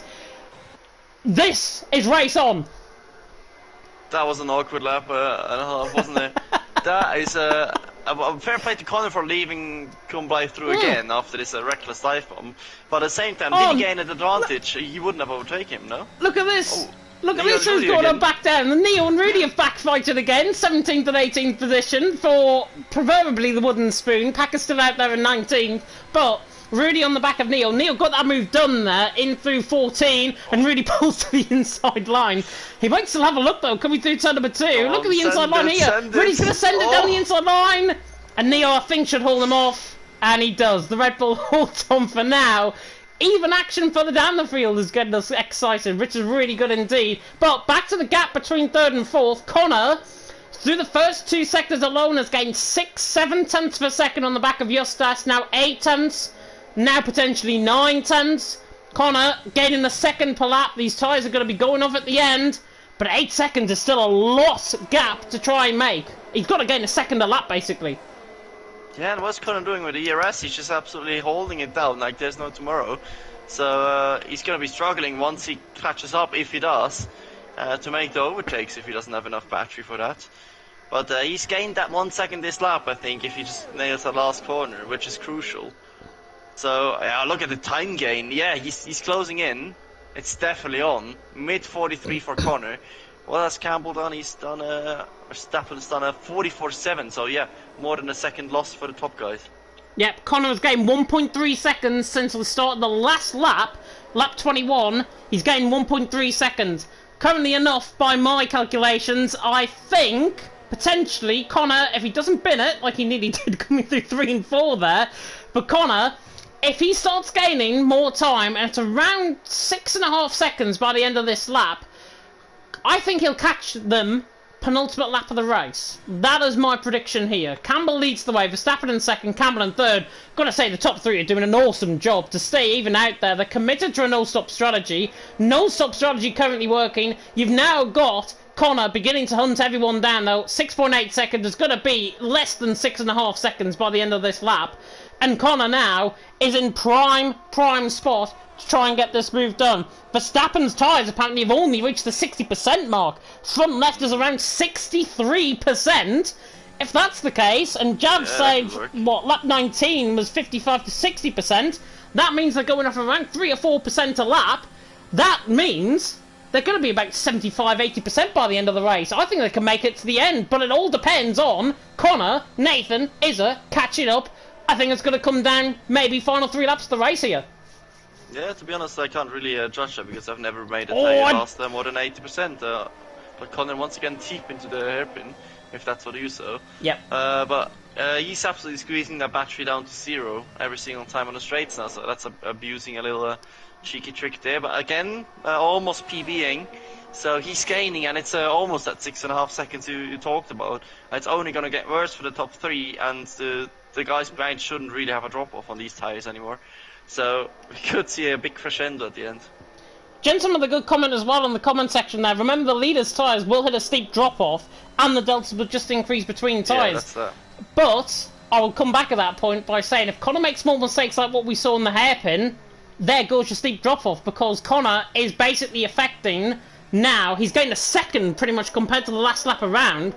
He's now beginning to gain. It looks as if, I think I'm going to now preempt my prediction and say it's going to be the final 4 laps this race is going to come down to. Campbell leads the way, Verstappen in 2nd, Justas in 3rd. Justas is clearly now struggling on those tyres. He looks done, possibly now on those tyres.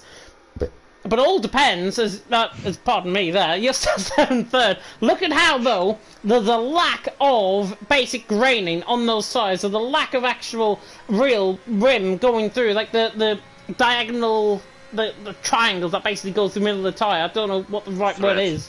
Yeah. what Montana's just said. But the blistering is occurring. You can see on the front right, blistering is occurring on Justus's tyres. You look at Connor's, there is still the grip there on those tyres. And obviously, with Connor's grip, that is going to come to an extreme advantage. You can see it just into the lockup there, into the braking point of turn number 14. Connor there in 4th, 5.2 seconds. I'm looking at the gap and I'm thinking, is he still going to catch that gap to a second before the end of this race? It's going to be nip and tuck right the way to the line here. Yeah, I think he's going to catch, but the question is, can he overtake? Because that's going to be a different story with the huge ERS. Campbell on 40%. Verstappen on almost 85% there, so he just needs to get as quickly as he can to the back of them, and then try to gain the positions with switchback moves, I guess. Otherwise, there's no chance of getting past. But once again, gained a lot of time that last lap, 1.5 seconds ish. So we should see him close up in like about 2-3 laps, and then we'll have a couple of interesting ones. Yeah, I think it's going to come down. Final either 2 laps or 3 laps of this race. Campbell leads the way. Verstappen in 2nd, Justus in 3rd. Probably more one of the tactical races that we've had this season, but it could potentially be one of the most exciting races we've had all season here in China. Campbell leading the way, Verstappen in 2nd, Justus in 3rd. Those tyres are still going for the front 3. Connor 4.5 seconds, not really gaining the amount of time as what we might necessarily have seen. Rudy, by the way, is back into the pit lane to go potentially fastest lap attempt on a fresh set of inters, which makes sense. Continues down in 18th position. Still 19 drivers, by the way, going around on this race, which is really good. We've had no safety cars, no VSCs. Yes, we've had Packers spinning quite a lot, ending up like Philip Schofield on Dancing on Ice. But Campbell leading the way, Verstappen in 2nd, Justus in 3rd, and lap by lap goes by. It's getting increasingly likely that Campbell, Verstappen and Justus are going to fight out this race win, because Connor in 4th is not gaining the time as what we might imagine, and in fact he's actually lost time coming at the hairpin. Yeah, he's not gaining much this lap. I have to see, yeah, the top guys are now going back into it with the tyres probably, because Connor's still doing the same lap, exactly the same lap time as before, but the leaders are now getting quicker. So I don't know if they've just got the midlife crisis of the tyres back, but Verstappen's front left on 70%. Here we go. Front left on 70%. Campbell has a bit of slide coming out of turn number 3 as well. But Campbell leading the way. Verstappen 2nd, Justus in 3rd. We've only got around 15 kilometres left in this race. Connor, I don't think is going to catch now. I'm really looking at this gap and thinking 4.4 seconds is not enough to try and gain. They pitted in potentially for one-stop strategy, thinking that everyone else was going to do the same. Everyone else did the same, apart from Kuhn Bly, who's still, by the way, 7th position, doing a really good job defending off Reuter and Peter on much fresher tyres at this point. He's there in 7th. The guys ahead, 1st, 2nd and 3rd. Gap now coming down 3.9 seconds. Connor K has to try and respond in this final sector. His first sector and final sector of the points that's where it's letting him down now. Purple though in the middle sector, that's exactly what he needs. On his chase for possible victory. Campbell leads the way, Verstappen in 2nd, Justus in 3rd.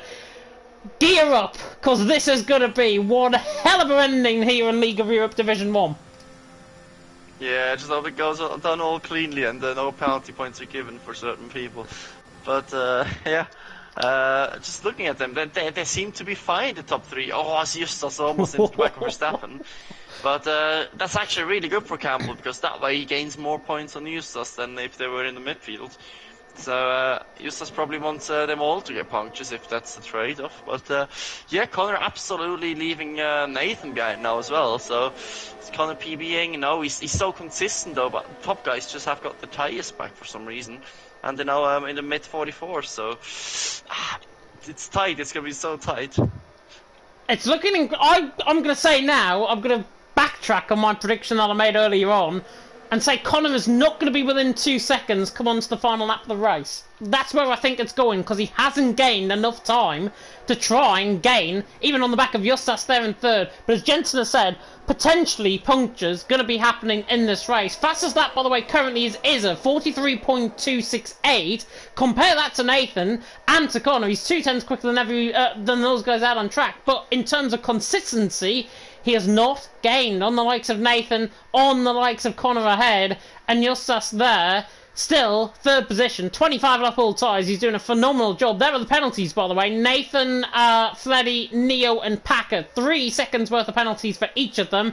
Still no pit stops though from Camel, Verstappen, Justas, or Izza. This is going to come down. 3.8 seconds the gap. Sorry, no, it's 2.5 seconds the gap even between Connor. This is coming down fast now between Connor and Justas.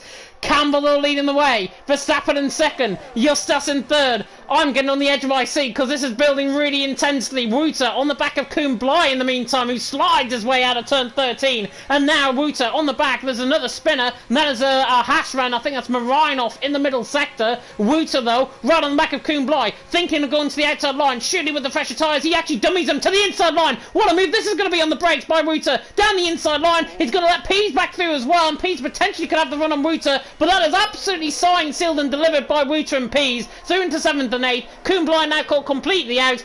No harshness there in terms of that move. Wouter through, Pease through, 7th and 8th. That's what Connor needs to do when he gets onto the back of Campbell and Verstappen. But he still might not, because he could still be more than a second off coming onto the final lap of the race. It all depends on these guys having punctures. I'm getting completely giddy and shouting all over the place. Campbell leads the way, Verstappen in second, Justas in third. This is going to come down to the final lap of the race. Yeah, it's insane how unpredictable this is going to be, but I don't think Connor has the pace. He relies on the punctures of the guys ahead, as we see yellow flags in the last sector once again. But yeah, kind of hang on, as I've got the sound glitch that was in the beginning of the game, which just displays random cars. Lovely. I thought that was fixed a while ago, but apparently not. So yeah, Connor is gaining. He's going to be less than a second behind going into the final lap. And he's probably just going to aim for a podium, because I don't see him overtake 3 cars in 1 lap. Otherwise, that's the greatest lap of LOE history.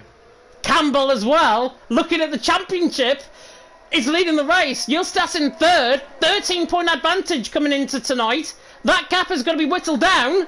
Yes, you've guessed it, to 10 points. The gain from Campbell to Justas here tonight. So Campbell doing a great job, leading the way. No fastest lap attempt, it seems, for either of these guys. They're now totally committed to the race line, to the finish line. Campbell leads the way. Verstappen in second. Justas in third. Connor in fourth. The only way that Connor can now get through, I think, is with punctures. And now the final lap will begin. The final 5.5 kilometres here in China. Campbell leads the way. Verstappen in second. Justas in third. Is all hell about to break loose? Or potentially is Connor still on for the race, winning fourth? We're going to find out with the final lap now upon us. Yeah, I can't see him overtaking 3 cars, as I said, but Justas now trying to get past Verstappen. Jensen has got different maths and says if Connor gets third, it's level on points in the next race, but we'll confirm that after the race. Oh yeah, it will be. Because LOE has a confusing point system. It will be. But yet, will it? Okay. Justas is now pushing Verstappen around the track. Verstappen maybe should back off Justas into Connor, to be honest, for the championship, but they're probably just thinking about hanging on these tyres. Verstappen over 75%, so probably now 78 to 80%. So the puncture can happen any time now, and now it's just in the hands of Codemasters, really. I can't watch. Campbell leads the way. Verstappen in second. Justas in third. Connor in fourth. Connor's right on the back of Justas. Coming through turn number 10. Is he going to have a run at Justas? I can see a possible dive bomb coming from Connor and trying to get these both down and towards turn 14. That is going to be the only opportunity he has got to try and take at least 2 positions here and to put Justas down in fourth as well. Campbell leads the way. Somehow they're still going on these tyres. This is possibly one of the best races I've ever seen in terms of strategy. Campbell, Verstappen, Justas, first, second and third. Connor cannot gain. They're gaining too far ahead. And Connor's going to be resigned to fourth. Campbell around the final couple of corners. His tyres are now beginning to go off. Is he going to pick up a potential puncture coming through the final couple of corners? Campbell leads the way through the final corner. Connor is sideways in the background, but Campbell around the final corner. The no-stop strategy has worked. And Campbell to the line takes the race win in China. Verstappen in second. Justas in third. And Connor in fourth is absolutely upon himself in terms of finishing in fourth. The strategy and the call for pitting didn't even work. Isaf in fifth, Nathan in sixth. Campbell though, Verstappen, Justas. If we had a driver of the day vote completely, these 3 would get it. Campbell, Verstappen and Justas, take your hats off. Possibly one of the greatest drives I've ever seen in league racing history. One of the greatest strategies for sure that I've ever seen, yeah. Didn't anticipate that either. But fair play to them for making the tyres last. Justas and Campbell known for saving tyres quite nicely. But wow, not bad. Not bad at all. Campbell takes the win, 0.4 of a second. If we had another lap in that race, potentially it could have been quite different.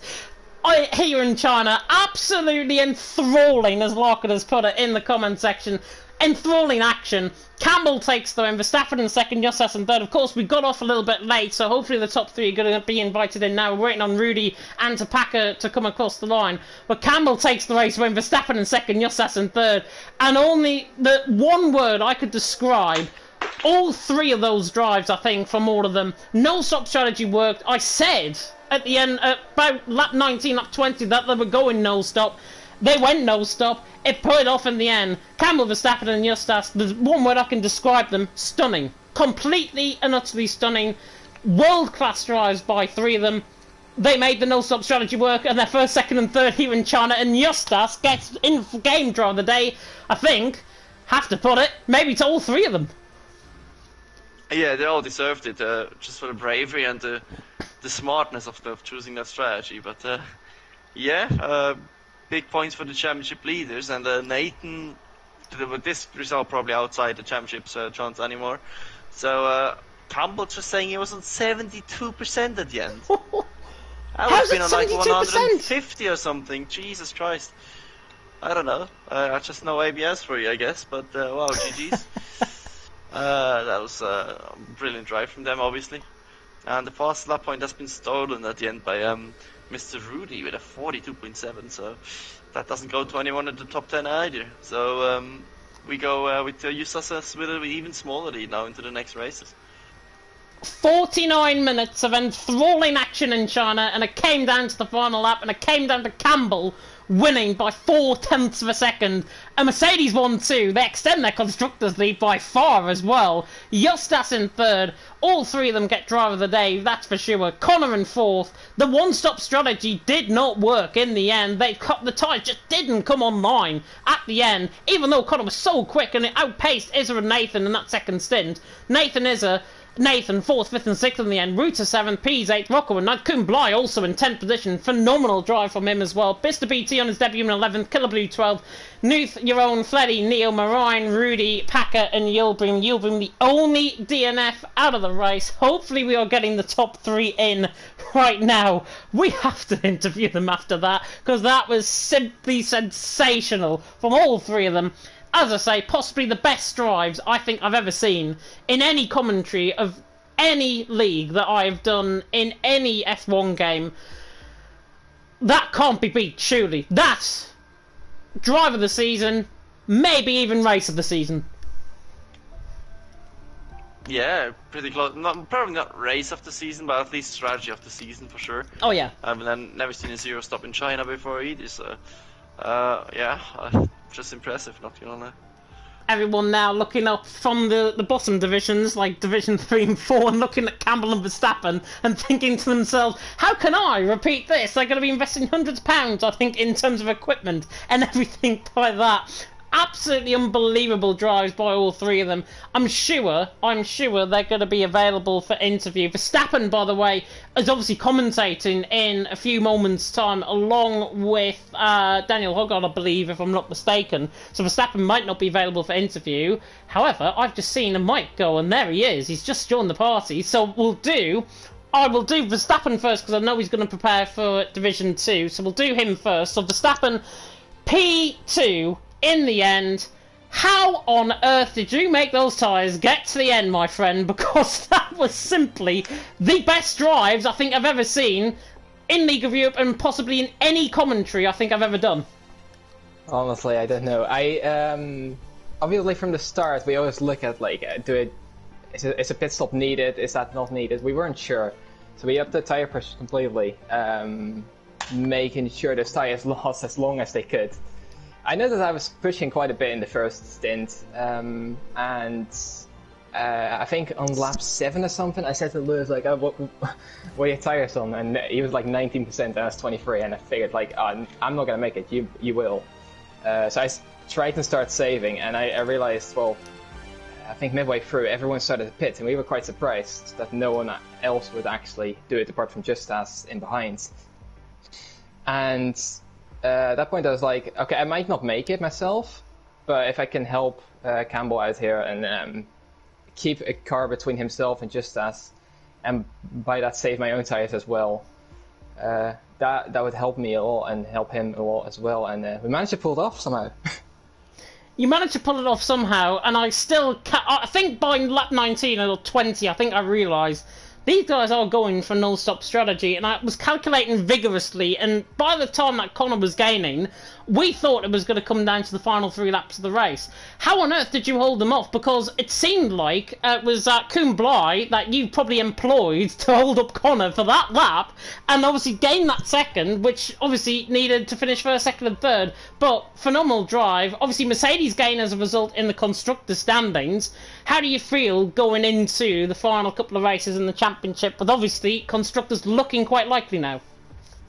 Well, first of all, I don't think Kuhn was... he was just driving his own race, and I think he got into a bit of contact as well. I'm not too sure what happened, but yeah, he was just driving his own race, and beyond that, we were seeing the gap to Connor. It was decreasing, but it wasn't decreasing quick enough that he would easily catch up to us, so if he could just manage that, was great. And yeah, the constructor's looking very good now, obviously, with that 43 points in the back. So yeah, hoping to just carry that momentum through and get a constructors and hopefully also a driver's title on the Mercedes in the other garage. Definitely so. Final question, obviously, because I know you've got to nip off for Division 2. Hungary next week, how do you think you're going to get on? Honestly, just an alright track for me. Decent points, that's what I'm looking for. Very good indeed. Go and enjoy evening of commentary, Verstappen. Thank you. And now we'll move on to the man who finished in P1 in the end, and again, one of the clan that actually got the tyres to the end. It is Campbell, and Campbell, that was just simply a world-class drive, I think, to get a no-stop strategy working. Talk us through it, because we were not utterly convinced that you were going to make it to the end, and I think everyone else in the stream wasn't thinking you were going to make it to the end, but talk us through it anyways. Yeah, I'm a bit amazed myself, because as you said, we started and hoped of doing the no-stop. We upped the tyre pressures and like just did everything we could with the setup in hand to stop the fronts wearing, which is a big problem here. So, but even then, like we're doing like intervals is like every 5 or 10 laps we check it. It's like what you're on and trying to work out will we get to the end, will we not? So quite early on, I think we had a difference when we're pushing a bit more. Well, I was quite slow, but when we're driving a bit harder on the tyres, I was wearing a bit better, so I was hopeful I'd get to the end. But when everyone else went to the stops, I say Eustace was probably going to try the same when he didn't come in. So I was just kind of hoping that Verstappen didn't puncture, they would keep the car between me and help the point swing. But yeah, I don't know what else to do. I'm a bit mad, really. I don't really know. It seems you're a bit speechless, I think, and I think I got that from Verstappen as well. But obviously, same question for you. Obviously, constructors now looking likely for you and Verstappen. Is that the main focus going on, or is your focus still obviously on the championship? Because I believe now the gap is 3 points going into next week. Yeah, the gap's small, so that's always on the mind. It can't not be, but also we are top of constructors, so hopefully just performing well will help both the titles. That's all I can do, really. I hope Verstappen can keep up the good form he's found recently. A podium or two to the end of the season could steal that off, but yeah, we're going to work hard and hopefully bring home both titles. I hate saying it, but main aim for constructors, because we work as a team, so that's the important part. Our drivers are just a little extra bonus, I think. Yeah, it's definitely good to hear that. Obviously, constructors probably my first focus if I was in that position as well. Montana, though, I haven't forgot about you. Coming across to you, any questions? Yeah, first of all, can you like stop winning in league races every single time now? I do try, but you just get a bit better, I think, and you might yeah, beat so me. James already asked the important question. So my question is, how do you switch between the games and different categories and stuff so quickly and still maintain the pace on each? Well, today I don't think I had much pace. I didn't have pace, I just had the brain. Changed the setup to make the tyres last, and well, I came out on top. But yeah, qualifying today was strange, but yeah, I've changed between games is fine. Like I don't mind jumping between GT7 to this and then F2 cars as well. they all drive slightly differently. The GT7 I think they'd be a lot smoother than especially F1.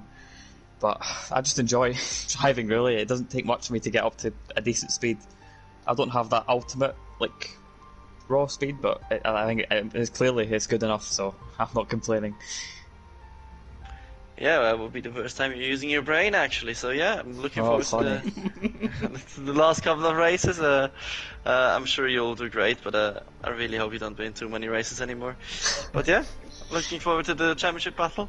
Enjoy your evening, and congrats on the win. Yeah, thank you very much.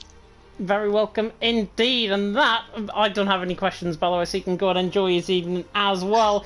And that ends us off. You are very welcome. And that ends us off, of course, here for LOE Division 1. What a race that was in China. I think Hungary's going to be a lot to live up to compared to what we saw tonight. Montana, need I ask, driver of the days?